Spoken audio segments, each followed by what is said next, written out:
Lições Bíblicas CPAD. Adultos.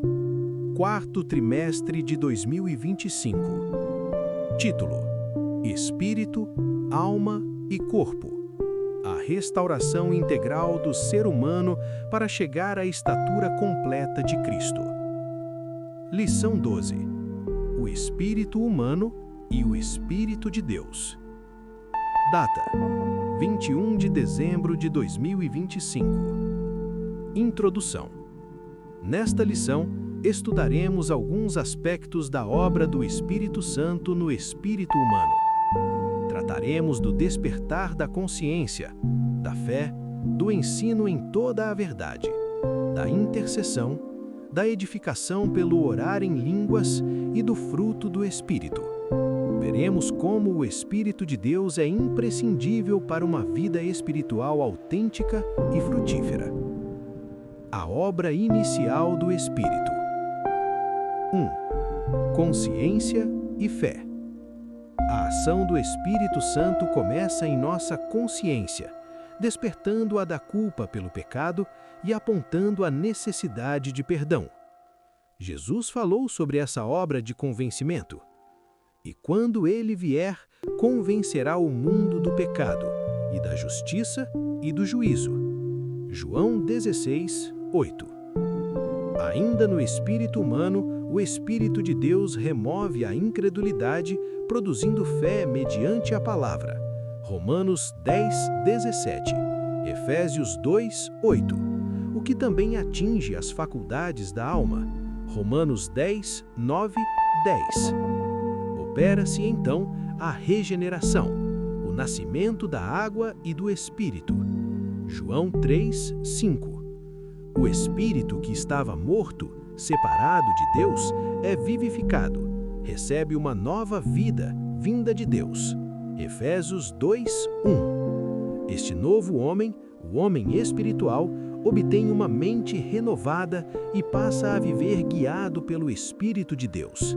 Assim, a pessoa que ainda não foi transformada por Deus, ou seja, o homem natural, não consegue entender as coisas que vêm do Espírito de Deus. Para ela, essas coisas parecem sem sentido, como se fossem loucura. Isso acontece porque só é possível compreender essas verdades por meio da ação do Espírito. 1 Coríntios 2, 14, 15. 2. A pedagogia do Espírito. A regeneração é o início de uma nova dimensão de vida, uma nova vida, agora espiritual, em comunhão com o Espírito de Deus. Mas nós não recebemos o Espírito do mundo, mas o Espírito que provém de Deus, para que pudéssemos conhecer o que nos é dado gratuitamente por Deus. 1 Coríntios 2, 12.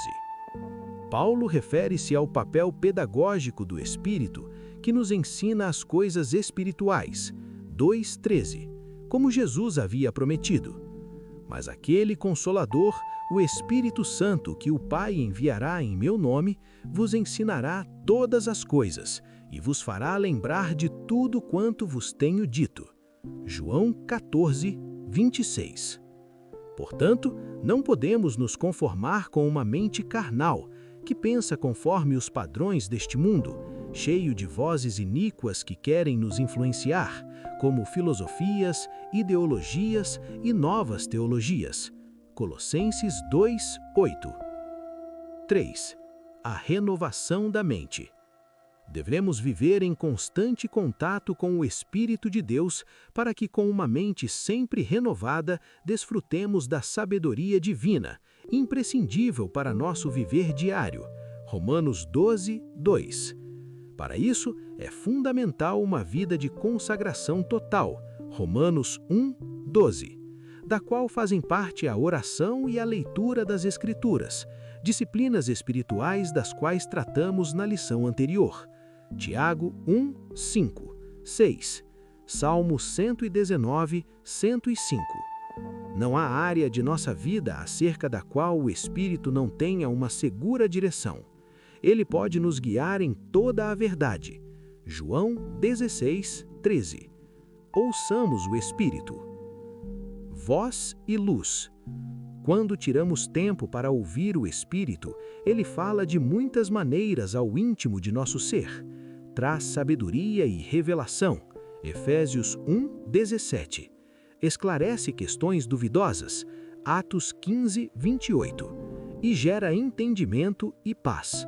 Romanos 8:14. Ele, o Espírito de Deus, ilumina os olhos do nosso coração. Efésios 1:18. Neste texto, coração, cardia, significa homem interior.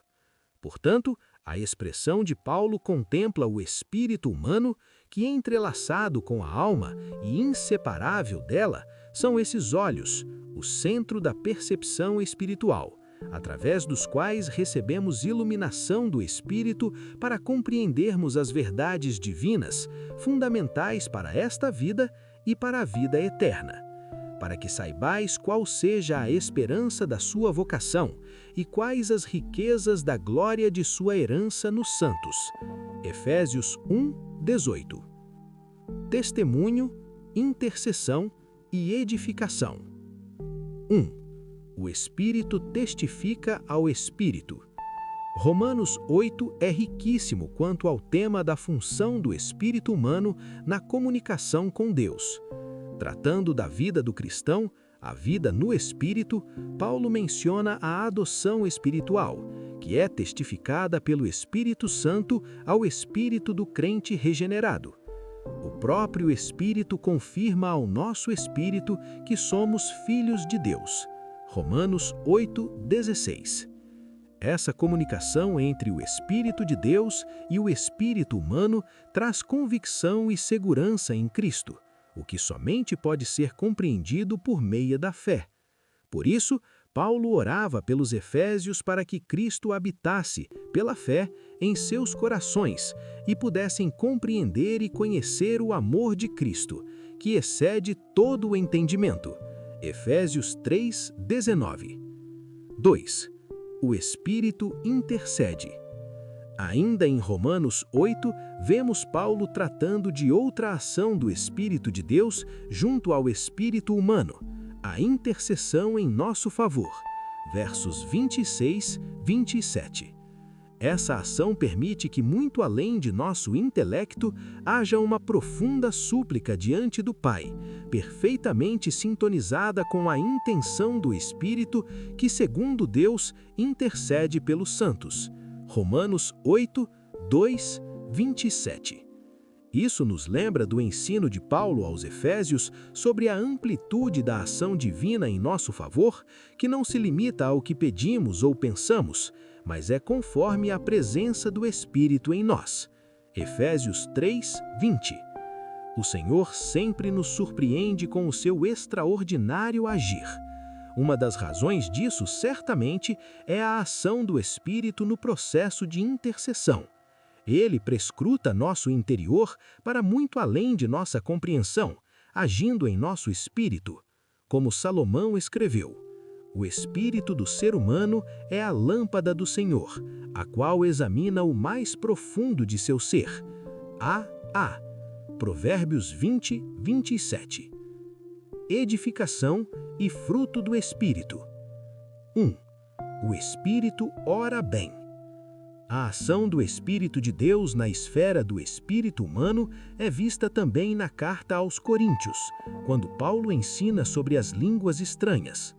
Porque se eu orar em línguas estranhas, o meu espírito ora bem, mas o meu entendimento fica sem fruto. 1 Coríntios 14, 14.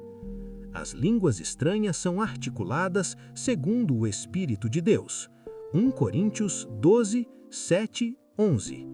Quando oramos em línguas, então, oramos segundo o Espírito. Esse processo de articulação espiritual atinge o perfeito propósito divino. O meu espírito ora bem. O espírito ora bem, mas nosso intelecto não compreende a mensagem. Mesmo assim, somos edificados. 1 Coríntios 14, 4. Paulo não apenas orava, mas também cantava em línguas. 1 Coríntios 14, 15. que desfrutemos mais desse extraordinário recurso de edificação espiritual, aperfeiçoando nosso espírito na comunhão do Espírito. Ainda que não entendamos com a mente, nosso interior é fortalecido com poder. Falar em línguas é um presente divino que renova nossa fé. 2. O ápice da vida cristã. Outra maravilhosa obra do Espírito Santo no crente é a produção das virtudes listadas por Paulo em Gálatas 5:22. Chamadas de fruto do Espírito, representam o ápice da vida cristã e envolvem nosso ser por inteiro. O espírito do convertido é santificado pelo Espírito de Deus dia após dia. Haveis sido santificados pelo Espírito de nosso Deus. 1 Coríntios 6:11. A obra do Espírito de santificação, Romanos 1:4, vai progredindo e o crente